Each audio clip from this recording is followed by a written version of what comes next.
shop. All right, guys, welcome back to another episode of What's in the Shop.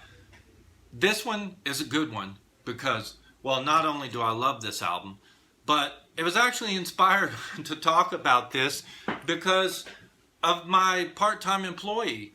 Said he kept looking at the cover of this album and thought it had to be horrible, and he put it on and he loved it. And then, as a matter of fact, today a customer came in and asked about this album and said, "Do you know this? Is it any good?" Come on, it's one of the greats. And I'm talking about none other than the fantastic Haircut 100 and Pelican West. Definitely a must-have album, classic of the 80s, and very much overlooked and underrated at what a great record this is. And of course, Haircut 100 is led by Nick Heyward.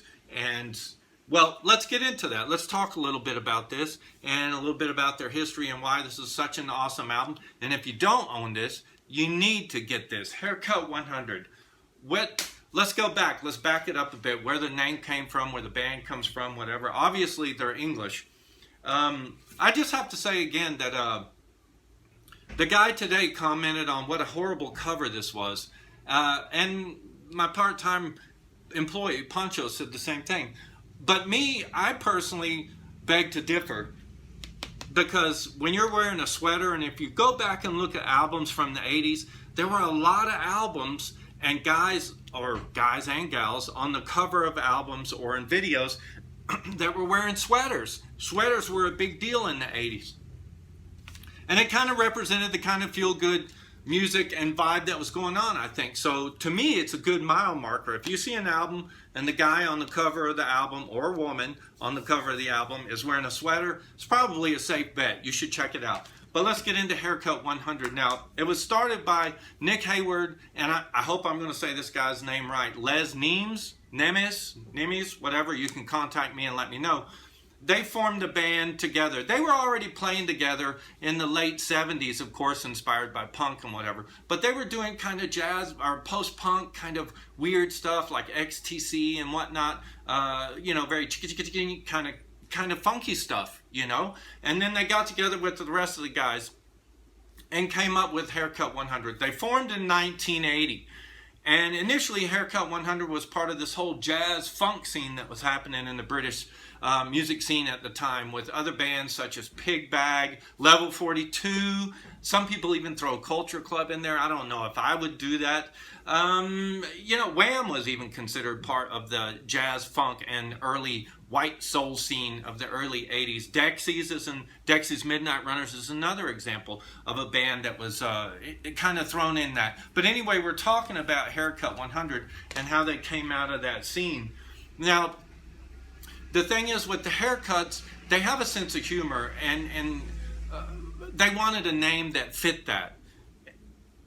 They tossed around several names, and some were beyond silly and stupid. For instance, it's not so silly, but for instance, one of the names they came up with, it may have been the original name. They wanted to call themselves Rugby. Then they thought, now, how about Boat Party, which is actually a B-side of one of their singles. Then it was Captain Pennyworth, and they threw several names around. They even considered one called Blue Penguin and the Biggest Haystack in the Land. Stupid name. But would have got your attention, right? But anyway, supposedly, Les was joking with Nick and said, "Did you say Haircut 100? And the whole band said, "Wow, that name works. Let's go with that." So anyway, the band formed in 1980. They got signed in 1981 and put out a debut single, which was Favorite Shirts. That was their first single. And it got to number 4 in the British charts. Great song, by the way. Actually, it was on it was on their debut single, Favorite Shirts, that the B-side appears, Boat Party. Remember, that was the name they were considering calling themselves. But Boat Party shows up on record in 1981. About Haircut 100, how do you describe that sound? Well, it's fun. I mean, come on, look, check these guys out. They're all wearing sweaters. There's leaves here. We'll get into this record in a minute and what's all going on here. But Nick Heyward said the sound of Haircut 100 was like 3 happy couples eating ice cream in a Parisian cafe. I think that sounds pretty good. You have to remember when the band just first came out, after the release of their first single, Favorite Shirts, I believe it was the NME, actually it was Smash Hits, said that Haircut 100 did for jazz funk, which Dexys once did for R&B. So that kind of gives you an idea that, and they said that the haircuts, that the musicianship is both impeccable and exciting. So you have to keep in mind, in 81, well, when the first single came out, 81, this was kind of a new thing, especially in the pop charts, and when they got into the pop music magazines, it was kind of different and fun and exciting. Anyway, 1981, they released the debut single, Favorite Shirts. In 1982, they put their second single out in January of 82, Love Plus One. That got even bigger. It was actually their highest charting single to hit the charts. It got up to number 3. Smash Hits, once again a champion of Haircut 100, said this was a nifty mover with plenty of interesting details. By the way, did you notice the cover artwork of the first and second single? I love those stripes and the little pelican and the guy's face and whatnot. Anyway, the second single, Love Plus One, came out in January 82. The next month, the band finally released Pelican West, the whole debut album. Keep in mind, what's interesting is this album was perceived very different in the United States than it was in England. In England, Haircut 100 were kind of seen as these little pop star pin-up boys, especially Nick Heyward. He was a cute guy right here, Nick Heyward. A lot of girls dug Nick Heyward here on the back, look, with his suspenders on and stuff. He was a kind of a pin-up guy. We'll get to more on Nick there in a minute. But in America, they weren't seen as so much fey kind of pinup boys, but kind of this interesting, like, what are these young British guys doing with this music? It's kind of funky, kind of jazzy, kind of far out, kind of tropical in a way. In the U.S., they were seen as interesting musicians. And in fact, Rockpool, which at the time was a music newsletter magazine, very similar to the College Music Journal in the early 80s, said that if you think about it, or it's important to keep in mind, anywhere else in the world, this is just considered as mainstream and as accessible as you can get. But here in the U.S., it was labeled as New Wave because it came over as part of that New Wave movement, even though we did appreciate him more for the musicianship than Pretty Boys. Let's talk about this. Pelican West, where did they get their name from? We know where Haircut 100 came from a joke, but Pelican West is actually, there's meaning behind it. Pelican West is based on Pelican Wharf in London, and that's where Nick used to go watch jazz bands with his dad. In fact, as you can hear from the record, there is a huge, obvious jazz influence running through this whole record and every member in the band. When the album was released in February 82, it hit number 2 in the UK charts, and it actually broke the top 40 in the US. It got up to number 31, so that's pretty awesome. There was 4 singles released from this album, and the first 3 made it in the top 10. The 4th single wasn't actually on the album. It was released after the album was written. And it's interesting to note, I mentioned Nick Heyward. He wrote all the songs on the album. Let's say, I want to read some of these things on here. Nick Heyward did rhythm guitar and sings. We have Mark Fox, who was the percussionist, and we'll talk about him again in a minute. Blair Cunningham played drums, and not only drums, but according to the record here, it says Blair Cunningham played lots of drums.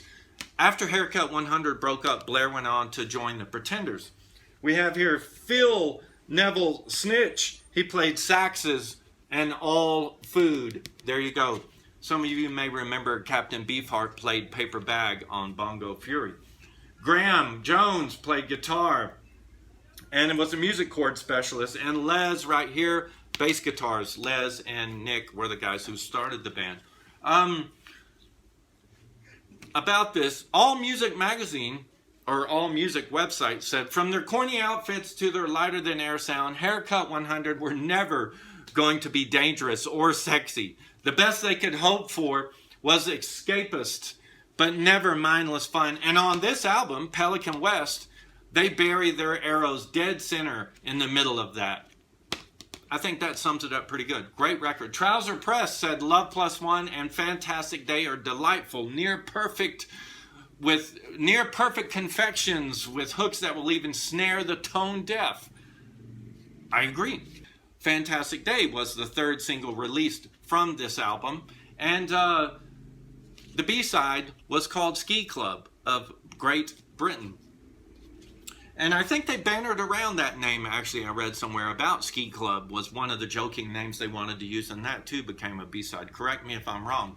But Fantastic Day was the third single to be released from the album. And it was actually written as a punk rock song by Nick Heyward in his teens. But the the producer, I should say, Bob Sargent, was credited as taking it and adding like calypso sounds and all that to it and giving it that pop appeal and turned it into a perfect pop gem. They also got pretty popular thanks to the video of that Fantastic Day, and that was filmed by David Mallet, who was really known for filming a lot of Bowie's 80s videos as well as Peter Gabriel and so forth. But anyway, the band became worldwide superstars after their third single, well, after the second single in the album came out, and of course the third single helped. And it started to get to Nick Heyward. He couldn't deal with the pressures of how to follow up with that, with all the success and attention he was getting. So sadly, he dropped out. And Haircut 100 went on with Mark Fox.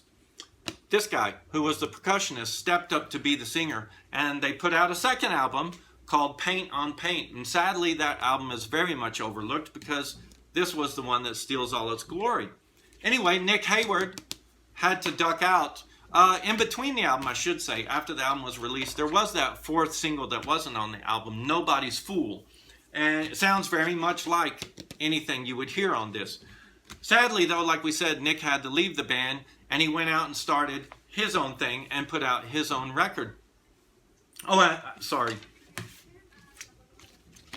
Also included, Pelican West is included in 1001 albums you must hear before you die. Not a bad feat, guys. Not a bad feat at all. So anyway, Nick Heyward. Too much pressure being in Haircut 100 and a pretty boy. So he had to duck out. Songwriting pressures, touring and whatever. They actually got to the United States and toured behind Pelican West, actually. Nick Heyward put out his debut album in 1983. And here we have it. Happened to have it in the store as well. North of a Miracle, Nick Heyward's debut album, had 4 singles off of this baby, and they're all listed chronologically here on the cover, funnily enough. Whistle Down the Wind, Take That Situation, Blue Hat for a Blue Day, which I love. That's a great track. And Atlantic Monday. If you like Haircut 100, Pelican West, you will love this. Early on, right after Nick put out his debut single, I believe it was Trouser Press said, North of a Miracle, the album, I should say, that North of a Miracle was an awesomely pleasant outing. And everything that a disposable pop record is supposed to be. The album finds Hayward gracefully adopting a more adult persona with no loss in tunefulness. So there you have it, the tone is set. The first single, Whistle Down the Wind, caught the ear of iconic teen movie maker John Hughes, and they included it in 16 Candles. So Nick Heyward got a little more exposure there. Another press, another publication, All Music, referring to All Music again, said Nick Heyward's first solo LP after leaving Haircut 100 is a must-hear. The breezy Whistle Down the Wind is among Hayward's most moving songs, a story of unrequited love, with a hello, hello, hope you're feeling fine chorus that is both heartwarming and heartbreaking. All Music went on to say, at the same time, even though it was included in that movie, and it was a great single, and great for the album, that it was maybe a little too sophisticated and subtle for top 40 radio back in 1983. Anyway, Take That Situation, which was the second single, got to number 11. Blue Hat for a Blue Day, which is my favorite off of here, got to number 14, and on a Sunday got up to number 52. I just have to say in closing about Nick Heyward, his first couple solo albums were really good. Not just this, but the first couple ones were really good. And in 1988, he was out promoting, I think it was I Love You Avenue is what it was called. And I happened to be in England for the first time. And I loved Haircut 100 and I loved Nick Heyward. I turn on the TV and I watched Jonathan Ross, who some of you may or may not know, a talk show host there in Britain. And I think it was when he was first starting out his TV career. But anyway, Nick Heyward was on, so I was all excited. And he came on and did a version of Dr. Robert, covered the Beatles song, Dr. Robert. And he had something strange on his face. He had a mustache. And I thought, wow, that's weird. I don't remember Nick Heyward ever looking like that. He's trying to look all grown up now. Anyway, it was kind of ironic because on that very TV show, at my first time in being in England, Jonathan Ross convinced Nick Heyward to shave his mustache off on TV. And so I was very thrilled to be in England at the time and see one of my guys that I loved from way back when in Haircut 100 on TV shaving off his mustache. I just thought that was a really funny thing. And it would be later in the 90s actually in England. I actually finally got to see Nick Heyward, but he performed on his own without Haircut 100 at a benefit or a party that Creation Records was having. So I was thrilled to be able to see Nick Heyward in person. I love Nick Heyward, what can I say? And I love Haircut 100. Hey, I hope you enjoyed that. Thanks to Poncho for mentioning Haircut 100 and loving the album, falling in love with it in spite of its cover. And to Louise for coming in today asking about Haircut 100, which inspired this quick video. I hope it held together okay. I know it's kind of ramshot, just quick, pop, pop, pop, pop, pop. But great album, classic, one of the 1001 albums you must hear before you die. I do agree with that. Classic 80s album. If you love jazz, just, hey, come on, it's a feel-good album. We could all stand to feel a little more happier today, these days especially. So it's worth checking out if you don't know Haircut 100 and Nick Heyward. Thanks for watching. Thanks for spending time with me again. Feel free to get in touch here on Instagram, or I hope you're watching on the big screen on YouTube. You can leave a message down below, and please subscribe to the channel. I know it gets annoying to hear that, but hey, that way you'll see every episode of What's in the Shop when we put it up, or any other videos. And you can also write me an email at noisyrecordsmx@hotmail.com. Thanks again, everybody. Take care, be well, and keep on rocking.